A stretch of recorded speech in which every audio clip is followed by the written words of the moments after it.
Olympia is a really cool town, and it's a really special place to live. I love Olympia. I love the woods, I love the water, I love the community here. I love the forest, I love the mountains, I love how vibrant the downtown is. It's a diverse place. You know, we got the state capitol, we got colleges, there's a unique art scene and a unique music scene, and a lot of culture surrounding that. And I think it's a really wonderful place for people to raise their kids. There's an interesting history of labor here, with the port, and also logging, and it's just full of a wide variety of people. I think it's a really safe and supportive environment. In general, there's a good community feeling about Olympia, and that community extends to the homeless community. I'm Meg Martin. I first started working with the street community in Olympia 6 years ago as a street outreach worker. I'm currently the Interfaith Works Women's Shelter Coordinator and a licensed mental health professional. I earned my master's degree from the University of Washington, and I am the program director of the People's House. Hi, my name is Cassie Burke. I am part of the development team with the People's House. I've worked as a volunteer or as a paid staff member for several different organizations in town involving homeless services, which include Camp Quixote, Bread and Roses, the Bread and Roses Advocacy Center, and the Family Support Center. And I also worked as a volunteer advocate at Sidewalk Advocacy Center. My name is Jefferson Doyle, and I've been a street outreach worker here in Olympia, Washington for about 6 years. I've also worked at Community Youth Services in the Young Adult Shelter as a counselor. I was an advocate for a little while at Sidewalk Advocacy Center, and I'm part of the development team for the People's House.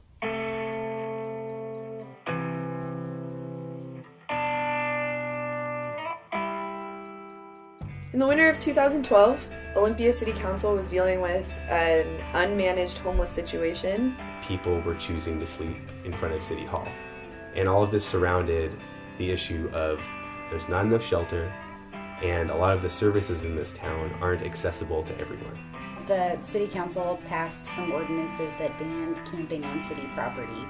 And as street outreach workers, we responded to that by going to City Council meetings and pleading really for an alternative. If you were going to pass these ordinances, okay, but you have to provide an alternative for people. And it became more and more clear that there wasn't one. There was an interesting momentum that was created where there was a lot of different stakeholders and people interested in what we were going to do. Thank you, everybody, for speaking. I do want to emphasize that there's no one player here that can be responsible for all of this. It isn't going to just be the business. It isn't just going to be local government. It isn't going to just be our religious community. It isn't just our philanthropies. And I want to encourage you not meeting by yourselves, but that you meet together.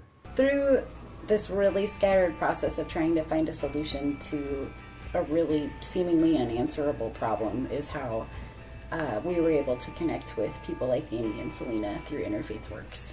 And we've been involved in doing direct shelter services for over 2 decades now, organizing the resources of faith communities, churches, synagogues, temples in the community to voluntarily help with sheltering, especially in the winter months. For the last several years, many of our dedicated volunteers who serve overnight shifts working with women in the shelter have come back to us and said, we're doing a good job, we're doing what's needed, we're helping people by providing basic shelter and getting people out from the cold, but it's not enough. It's like a Band-Aid. So we are ready as a coordinating agency who've been doing this work for many years to step up and get to a new level, and that's exactly the moment we're at.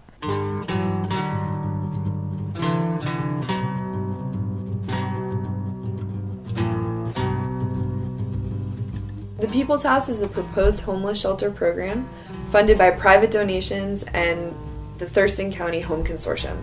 In our last round of funding allocation recommendations to the Board of County Commissioners, We allocated a significant chunk of our money to shelter for a couple of reasons. One was we knew that we were losing shelter beds, and we also knew that we needed a quick way to get people who are sleeping in the woods or in our doorways downtown into a warm bed at night.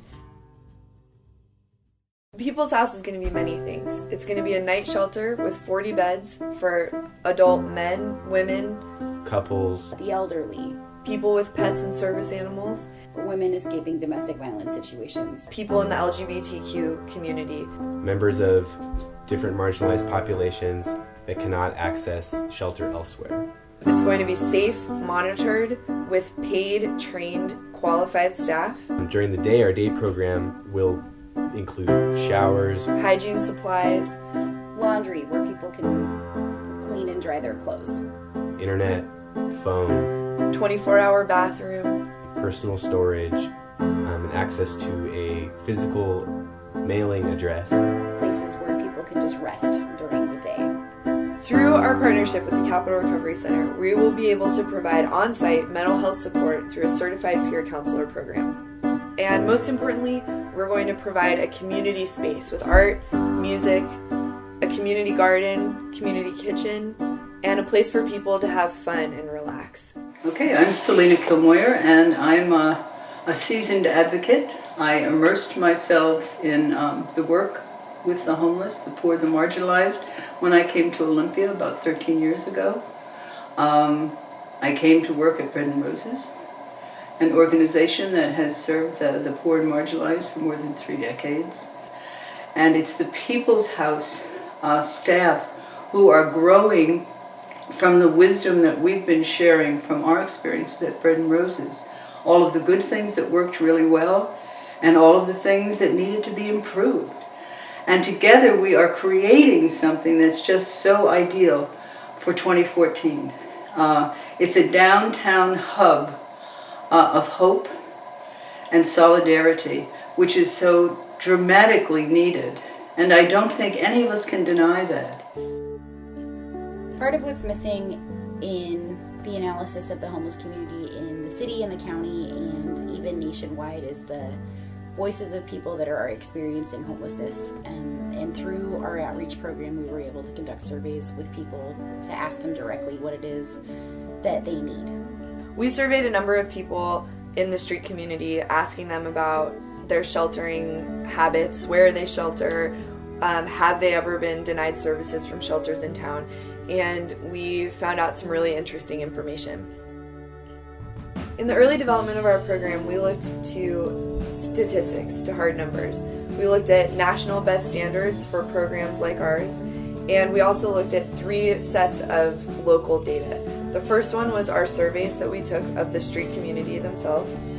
The second was the Thurston County Gaps Analysis, which was put together by the Thurston County Homeless Coordinator, outlining the 5 top priorities of the street community. And third, we looked at the point-in-time homeless census count orchestrated by the City of Olympia and primarily Anna Schlecht. We come up with data that is important, although very sobering. In this last year, we found that there were 686 homeless folks, but the tougher part of that figure is that over a third of them were unsheltered. That means they had no emergency shelter, no place that they could be. These are folks that are living in cars, under bridges, in abandoned buildings, out in the open, and that's a lot of people. That's a lot of homeless citizens that have no roof over their head. And we started recognizing that there's a population that is left out of the existing shelter system, and if somebody doesn't take responsibility for helping that population, then they probably are never going to get assisted and they'll always be left out.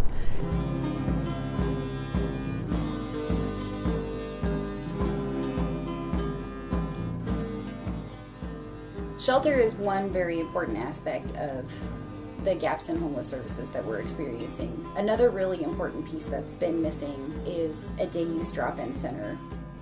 So one of the points of community friction I notice a lot as an ambassador is just where do people go? I mean, we'll get complaints from either some businesses or shoppers about a crowd that maybe they're uncomfortable about crowding the sidewalk or crowding an awning.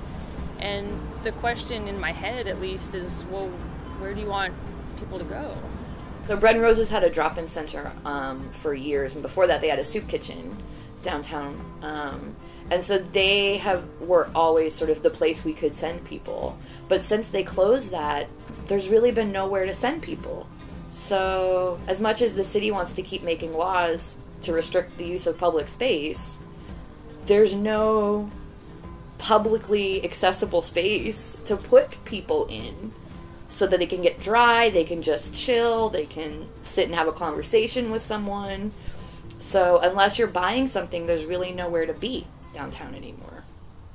I feel like sometimes downtown businesses are used as a day center where someone will come in, buy a cup of coffee just so they can rent some space for a while to stay warm, but that doesn't really suit their needs. I don't own the sidewalk, but I don't have an option for them to tell these people that it's like you have somewhere to go where you can get your needs met. It's like, what are you doing sitting on the sidewalk? You're just looking for anything. Well, I can show you something else. So my name is Sarah Pate, and I'm a senior librarian in adult services at the Olympia Timberland Library. We'll always be a safe and welcoming and warm place for folks, but we will also never be a social service agency. What I hear from people is that we need a day center, we need a place. The day program is our most effective intervention for getting people tied into the social service network. By providing basic needs coordination during the day, we're going to much more effectively be able to get people stabilized so that they can make the choices that they want to make in their lives. Coming into this, we assumed we would face resistance from the business community downtown. But the truth is, the more people learned about our project and the more specific we got about our goals and intentions, we found some of our biggest allies within that downtown business community. I'm Darren Mills, and we're in my business, Frida. It's a hair salon located in an alley in downtown Olympia. This particular alleyway outside has been sort of a central point for a lot of homeless activity. It's excelled to a point a couple of years ago where my clients just stopped coming. Many of my clients would call and say, I really like coming to your salon, but I don't feel safe in the alley. The biggest impact it has on us is the general greater community's fear of the homeless. When you see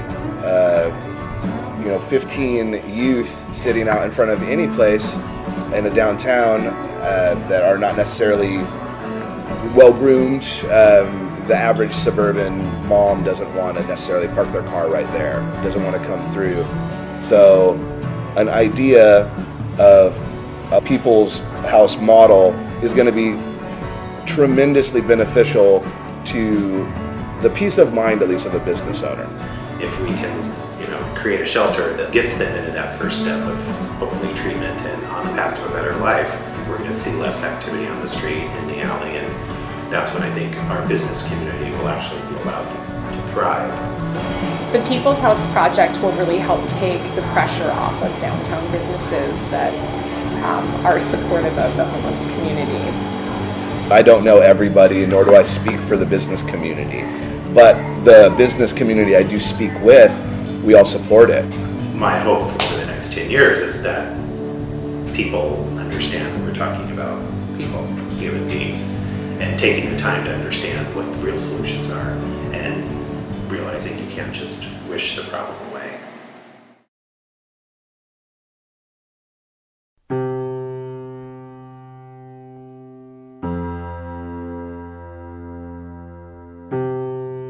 Homelessness is a complicated issue, and the People's House is one essential component of a solution. Because we are all valuable, we're all worthwhile, and we all need a place to belong. And so I truly support this effort. And I think that anyone who has a compassionate heart, who has a thinking mind, and who has a loving persona can only say yes to the People's House. I truly believe